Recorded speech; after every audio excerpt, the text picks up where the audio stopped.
Hello and welcome to Ric Rambles On. This is your host, Rick Broxton.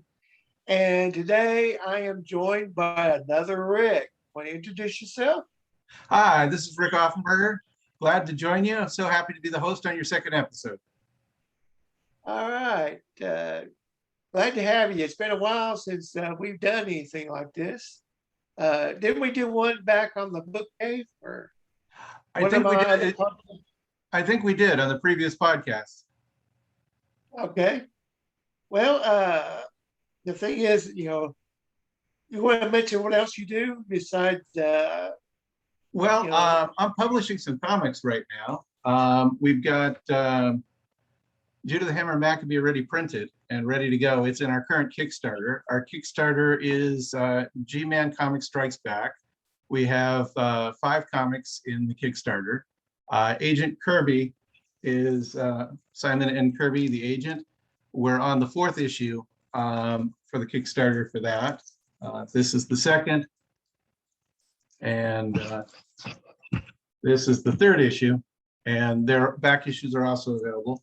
We're also doing G-Man Comics 3-in-1, and we're on the 2nd issue of that. And as the name implies, there are 3 stories in each issue. It's an anthology book. One is by me, one is by Jim Burrows, one story is by Eric Bennett, and all the art is by Gilbert Monsanto on that. The Agent Kirby is by Alan Farah. And then we have another title, G-Men United, and this has 4 stories in it. Again, it's an anthology format, and all of us write different stories. And then in addition to that, I'm doing a Christmas special. I don't have anything to show you for that. We're in progress on the Christmas special. I've got 2 artists who are just finishing up right now. They're both doing 5-page stories, and they're both finished with the first 2 pages. I got 3 pages to go before we're ready to go, but we'll be done before the Kickstarter ends. We also do a Who's Who, and this is the previous handbook, and we'll be updating that with the new characters from the new Kickstarter. We also allow fans to have their characters join our team, the G-Men. And so some fans will pledge to join the G-Men. We'll take their original characters, and Gilbert, who draws the handbook and is drawing our 3-in-1 book, we'll draw them. We'll add them into the handbook. We'll make trading cards for them, and we'll put them in the back of the Agent Kirby story in the story, as well as a Who's Who page in the back of the book. Great. Well, for people who don't know who the Shield is, the thing is, he came from Archie Comics. Right. Our character is visually similar, but is a different character. Right. I'm a huge fan of the Mighty Crusaders. I worked at Archie for 10 years. I wrote the Mighty Crusaders handbook. I've been a lifelong fan of them. And we do a fan club. Back in '41, they had the Shield G-Man Club, and in 2003, I restarted the Shield G-Man Club as a fan club, and it's been going on now for 18 years. And so I'm really active in that fandom, trying to do something different with our publishing, where obviously it's the patriotic characters I always loved. Which includes the Shield and Captain America and the Fighting American, and I've always been a patriotic person, so I always liked the patriotic characters, and that kind of lends itself to me. We also have, I have another character called Lynx, which is, I have a character called Lynx. This is going to be one of the covers right here, and I created that almost 29 years ago when I was a comic shop owner, and we had put together some photocopy pages, and I would put those in the pull list boxes. So if you had a pull list, you got a free page each week, and eventually we were going to publish a comic. We never actually did, but the artist who did those pages for me, Justin Vargas, over the years, his brother ran into me at Comic-Con, and we started talking, and we stayed in contact, and I got in touch with Justin, and he's doing a cover for the comic 29 years later. That's pretty cool. Now, the thing is what some people won't catch, or those of us who have been fans for eternity, like myself, will catch the name of one of your characters that you have. And I think you know which one I'm talking about. SNK. Which one? I'm sorry. Simon Kirby. Oh, Simon and Simon. Kirby. Well, that was the fun part, was that my character, the agent here, if you can see it right here, is Simon and Kirby, the agent. Right. And I thought that was fun. No one had actually used that as a name, and I can kind of combine that together. I have another character, Sergeant Flag. This is how I drew him in 1992.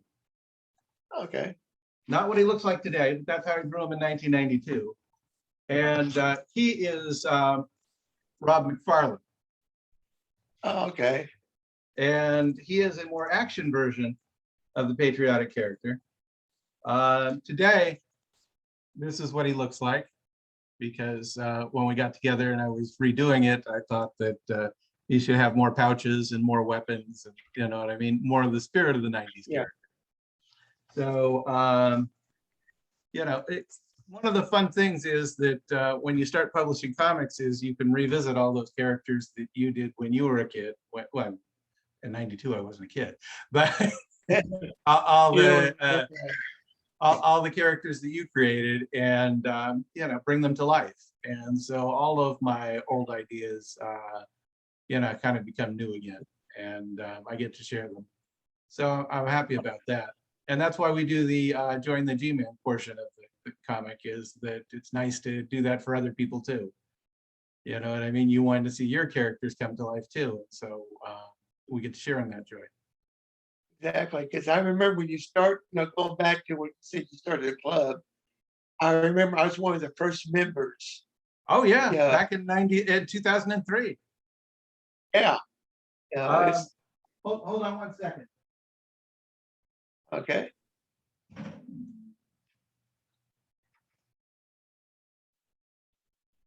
You got one of these. Yeah. It's handmade. I printed this on the computer. I attached it's the cello button, and I sent them out. And at the time, the only people who were members of the 2003 club were people who were active in fandom, where they had developed websites, or they had been developing I think there were e-groups at the time before Yahoo purchased them. I remember that way back how we first met, pretty much, it was working, what was it, Silver or something? It was in the Mighty Crusaders e-group when there were e-groups. And we were both fans. Yeah, you and I first, we started up that group. Yes. At Yahoo. And I remember writing, I think I was either before that or after that, because you asked me, do a couple of interviews. Yeah. Like that. Yeah. Oh, for Silver Bullet comic books. I knew it was Silver something. I couldn't remember. Yeah, it was Silver Bullet comic books. They're now Comic Bulletin. They changed hands. Okay. Then you started, and then you started up this other company. Yeah. Which is pretty much worldwide, First Comic News. Yes. First Comics News is we've been doing that forever. But and you're there. And so I appreciate that. And we run all your book reviews there. And we'll be hosting this podcast there. Oh, thank you very much. Yeah. I think it's one of the great things, that I said, because I remember when we was doing the Yahoo group, we was doing, because we're both huge fans. Absolutely. Of the Mighty Crusaders. And I don't know how you got, but I remember my my way to get into Mighty Crusaders was way back in the 70s. In the back of comics, in the ads pages, they had the hero, the web. Yes. Sort of like for one of the advertisers. And I thought, wow, that's a pretty cool looking character. Yeah. And then it was like, oh, shoot, at least 10 years later, when I was running the comic book shop, right after I sold mine, and was asked to become the manager of another shop. I got in these comics, and one of them was the Mighty Crusaders. I believe it was like number 4 or something. It was called Too Many Heroes. It's one you used for birthday cakes. Oh, yeah. Picture. Was it number 4 or number 7? Number 4. Number 4. Okay, yeah. That was my first introduction to the actual Mighty Crusaders. See, now when I was a kid at the Brea Public Library, they had comics. It was the only library I ever saw that you could check out comics as a kid. And so I saw the Jaguar, and that was my first introduction to an Archie superhero, because it was Archie Adventure. But then in used bookstores, I saw some of the Mighty comics. But I never really, I just flipped through them. I didn't actually buy them. And it was when Mighty Crusaders #1 came out from Red Circle that I bought the first one and was hooked. I had them all. I've had every single thing they've published ever since. And I always had an attraction to the Lancelot Strong character. I always liked the way he looked, and I liked, and of course there were only 2 issues, and they were too expensive for me when I first fell in love with them. Me too. But eventually I bought them. And and I was real excited when they did the Lancelot Strong Shield comic too. And they revived the Fly and Blue Ribbon, and I was there for all of it. And I was excited when Steve Ditko was doing the Fly, because the Fly was basically the forerunner for Spider-Man. And so it was nice to have Steve Ditko doing the Fly, just to complete that kind of circle. Exactly. What's really interesting, a lot of people don't really realize it, is that the Fly, his main villain was the Spider. Well, originally he was pitched to Harvey Comics as Spider-Man, and Joe Simon had created him, and C.C. Beck, who did Captain Marvel, had done the art, and he was going to be Spider-Man, and then they changed it to Silver Spider. And then when that never actually got published, Joe Simon took it to Jack Kirby and had him redraw it as the Fly for Archie. And it was the exact same story, exact same panels. They just changed the character up. And the character was a teenager called Tommy Troy. So when Jack Kirby needed more work at Marvel, he brought that concept of the original Spider-Man concept to Stan Lee. And they changed it from Tommy Troy to Peter Parker, still with the same alliteration. And still the same teenage superhero. But then Stan decided he didn't like Jack on the art and switched it over to Steve Ditko. Oh, yeah. Well, I meant that, because the Fly, one of his villains was the Spider, kind of a fat guy. But in Spider-Man, one of his villains was the Human Fly. Yeah, well, Marvel seemed to take every Golden Age character, whether it was theirs or not, and reintroduce them. Right. Or in this case here, I remember, if you remember the Human Fly in Marvel Comics when he was the villain. I remember the Fly, and then I remember a different comic called the Human Fly. The Human Fly was the red colored character, and then the Fly was a yellow colored character. Okay, well, one was, I don't know if they called him the Human Fly or the Fly. I think it was called the Human Fly originally. He was a villain. Okay, might have been. Probably in the very late 60s, early 70s. Yeah, I remember. I was a huge Spider-Man fan. Anything that had Spider-Man in it, I bought. I remember, to give a kind of good example of how big of a Spider-Man fan I was, when Howard the Duck #1 first came out, it had Spider-Man as a cameo, and I grabbed it. I was only 15. And, that comic is more for a college student or older, but different type of humor. That's one of the reasons I call it Ric Rambles On. I ramble on. Yeah. But the thing is that, like he's talking about with on Archie comic, when you think about Archie comics, you think of Archie Andrews, stuff like that. people don't realize, kind of doing a little history lesson.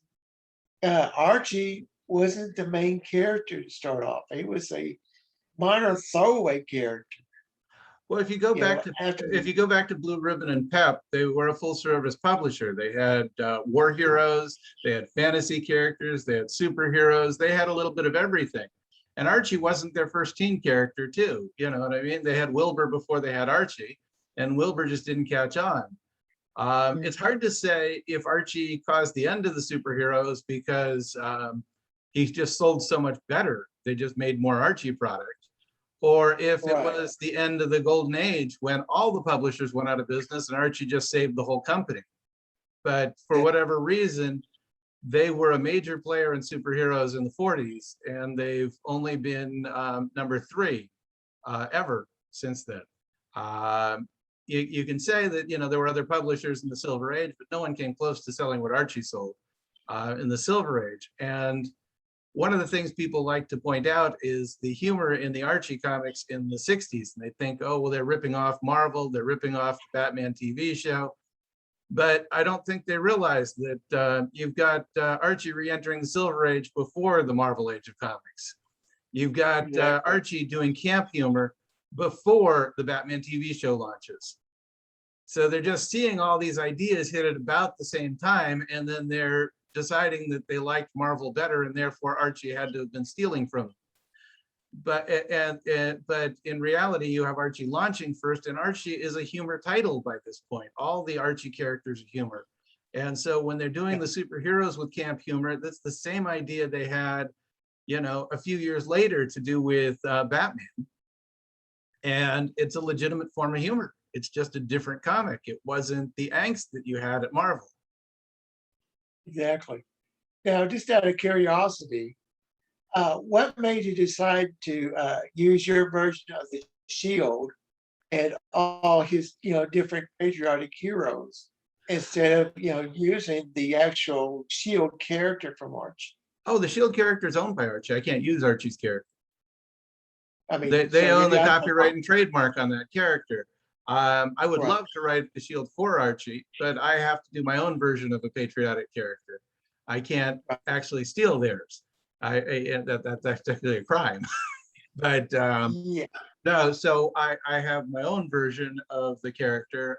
He isn't, my character is based on all the patriotic characters I love. So there are a lot of elements from the Shield because I love the Shield. But there are also a lot of elements from Captain America because I was reading Captain America from Strange Tales forward, through all the Captain America titles. A lot of what, a lot of the courage and the patriotism and the connection to the government and all that, I liked all that stuff. But I also like police procedural shows, you know what I mean? And so we've got a lot of that stuff too. We've got them the villains being arrested. We've got them going to jail. We've got them with attorneys. All sorts of elements that I enjoy in a good story that we try and bring into the story. In the current story, we have Agent Shield going on, we've got Agent Kirby going on vacation with Sergeant Flag. And so they go on a fishing trip. But I based the idea on, scenes from the movie Deliverance. Not that we're showing that same story, but, they're on the lake, they're fishing, things go wrong, they're hunted. All those elements I liked in that. And of course, we want big explosions and, we want them to be hunted, but we don't want they can't die at the end, and that's the end of the series. So there are a lot of elements you got to put in there. But I really like the idea of the hunt. I really like the idea that they're on the run. Oh yeah. The thing is, what gets to me is a lot of people don't realize, kind of going off topic here, how many different patriotic heroes there were just from Archie comics alone. Or, you got Timely, who becomes later on the Atlas and Marvel, was Captain America. And but they also had the Patriot. They also have had multiple versions of Captain America. A lot of people have patriotic characters. In fact, every publisher has a patriotic character. there isn't, I mean, and DC likes to portray Superman as their patriotic character, but Wonder Woman's also got all the stars and stripes on her outfit, even though she plays a non-American character, which is interesting too. But DC also had Major Victory, which was a name they took from someone else when they had theirs, their patriotic group with the Statue of Liberty and the Silent Majority from Batman and the Outsiders. But everyone has patriotic characters, and I'm attracted to that idea too. And so I basically had two, and my Silver Age style character that was more organized and more planning, that was Simon and Kirby. And then my 90s style action hero is Rob McFarlane, Sergeant Flag. Based on the concept of Sergeant Rock. In my original drawing, I even had him smoking a cigar, with the Sergeant Rock idea, but he was a more patriotic version. But over time, as the ideas develop, he becomes more and more action oriented because, that in '92, that was kind of like the birth of all the action characters. Yeah, that's one of the things I like, because I was able to read your first issues, and you're when they're out of uniform, you can tell the different personalities. Oh, Each good. one, I mean, not guys that was Sergeant, what was he call him again? Sergeant Flag. That was Sergeant Flag. He was more the kind of guy that you really don't want to hang out with. Well, it depends He's on not who you are. the nice guy. Yeah. He was, like in his first issue, Yeah. show him doing a fight, going in there doing a rescue. It's always, no American, no one left behind. Right. And all through that story, he was griping. Oh yeah, no, I have him griping constantly. He only likes the action. But that I thought that was fun. I thought that added some character to him and made you, he was a different type of character. Exactly. I mean, that's what I like about when you hit heroes, and each one of them is completely different from what you would think. Like the agent. He's not a guy who wants to just jump in and becomes a superhero. He's like, no, you're going to become the agent. Yes, you are not the highest ranking, grade in grades when he was going to school. You barely squeak by. Yeah. But but what gets to me is the guy who was pretty much on grade wise, he was like, how in the world did you become the leader?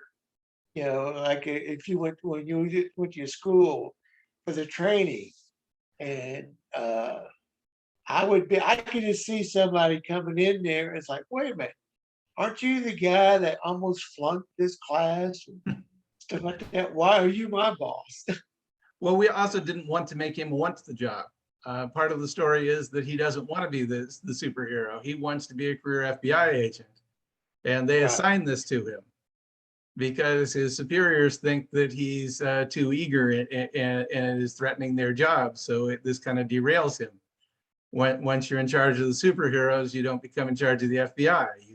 You're shuttered off into this little corner where you got all the vigilantes. Right.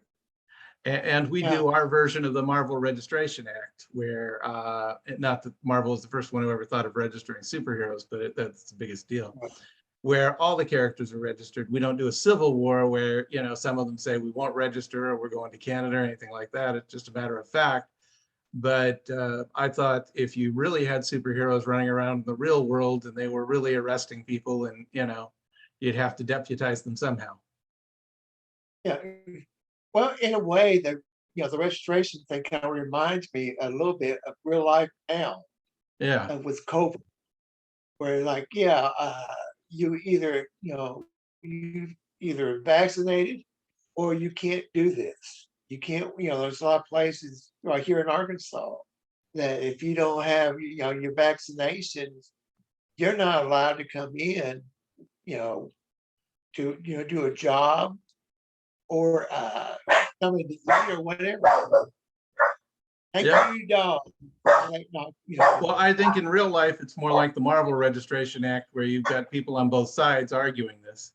You know what I mean? Because there are certain groups of people that don't want to get vaccinated and, you know, are Yeah. resistant to this.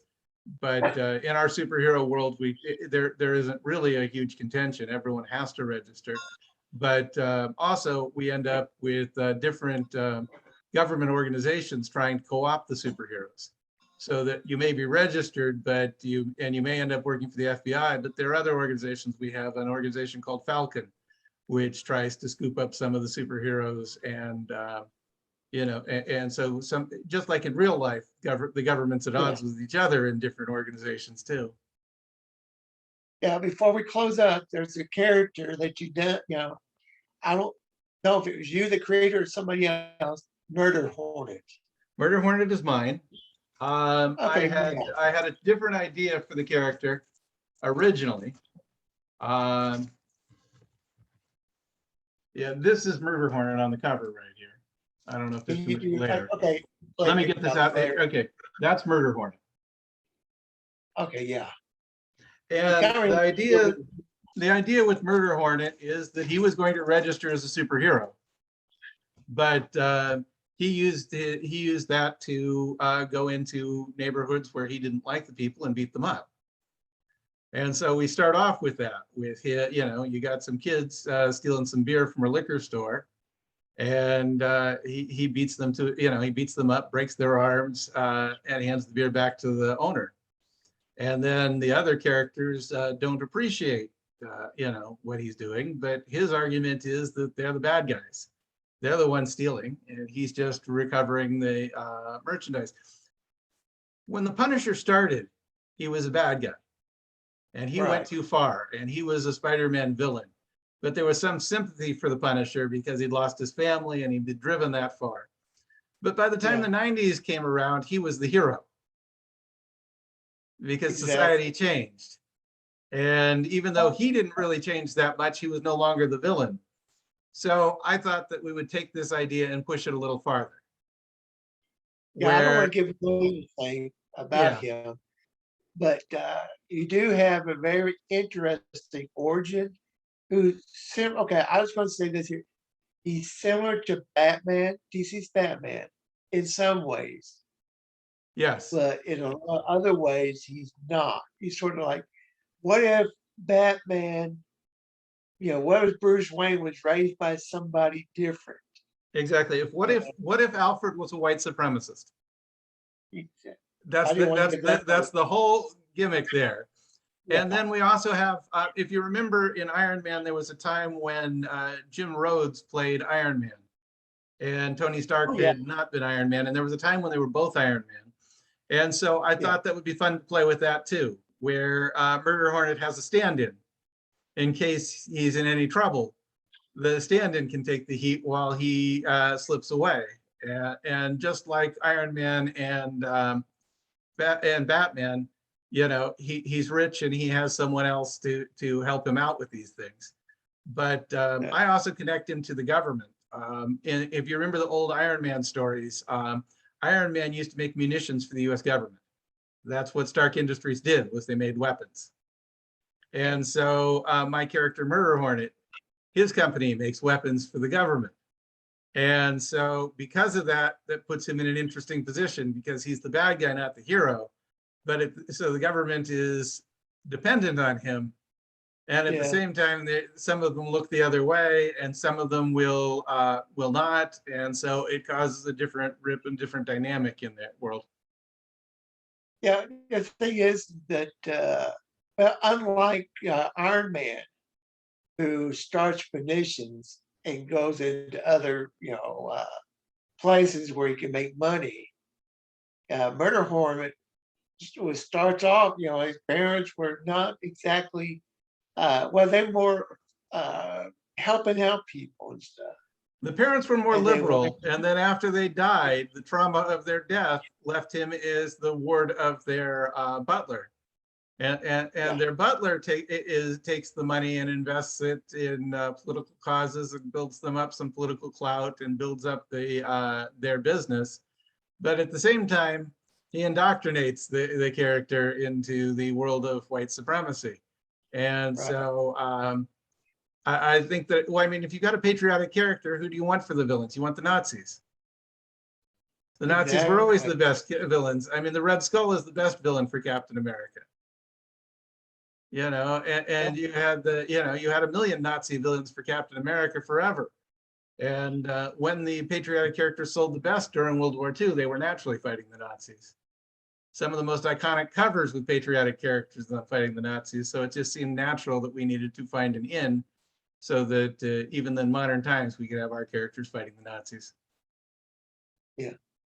But well, if you would like, well, get ready to close.